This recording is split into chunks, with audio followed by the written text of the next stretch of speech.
Hello my YouTube family, कैसे हैं आप सब। आई होप आप सब ठीक होंगे। आज मैं आपको एक नई मोटिवेशनल स्टोरी सुनाने जा रही हूँ। तो चलिए शुरू करते हैं। ये कहानी एक दुखी लड़की की है जो जिंदगी में बहुत परेशान था। फिर वो एक बाबा से मिलता है। उसके बाद क्या होता है, चलिए सुनाती हूँ इस कहानी को। एक बार की बात है, एक लड़का एक बुजुर्ग बाबा के पास जाता है। और लड़का अपनी जिंदगी में बहुत परेशान था। घर की सारी जिम्मेदारियां उसी पर थी और इसी वजह से वह अपने आप को भी ज़्यादा टाइम नहीं दे पाता था और बस दिन रात काम किया करता था। वो उसके दोस्तों और उसकी फैमिली वालों को भी टाइम नहीं दे पाता था।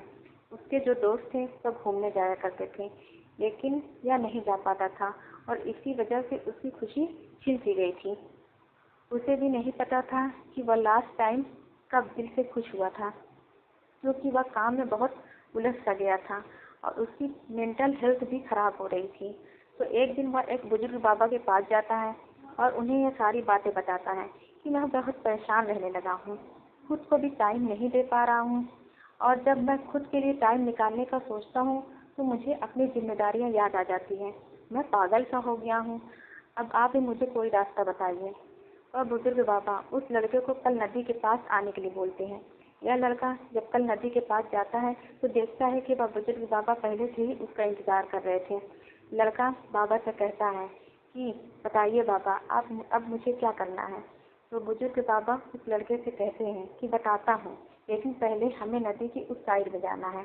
मतलब नदी के उस किनारे पर जाने के बाद मैं तुम्हें बताऊंगा कि तुम्हें क्या करना चाहिए।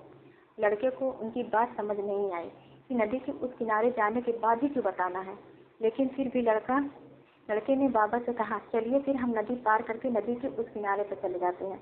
तभी बाबा ने उससे कहा, ऐसे नहीं, हम उसे किनारे पर तब जाएंगे जब इस नदी का पूरा पानी सूख जाएगा। जब इस नदी की जमीन दिखनी शुरू हो जाएगी, तब हम दोनों इस नदी में से चलते हुए नदी को पार करके उस साइड में जाएंगे। लड़के ने बाबा की तरफ देखते हुए कहा, बाबा आप यह क्या बोल रहे हैं। जब इस नदी का सारा पानी सूख जाएगा तब हम यह नदी पार करके उस साइड जाएंगे। तो शायद ऐसा कभी नहीं होगा, पर हम उस साइड में जा ही नहीं पाएंगे।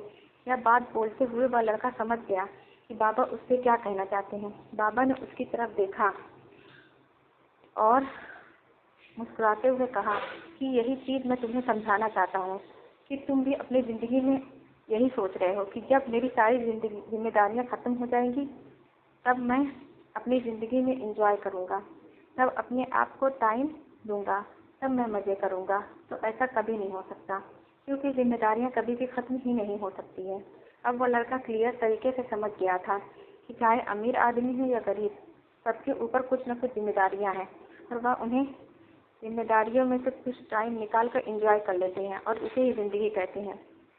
दोस्तों, इस कहानी से हमें यह सीख मिलती है कि जिंदगी बहुत छोटी है और टाइम बहुत फास्ट। तो अपनी ज़िंदगी के हर मोमेंट को एंजॉय करो, नहीं तो टाइम निकल जाएगा।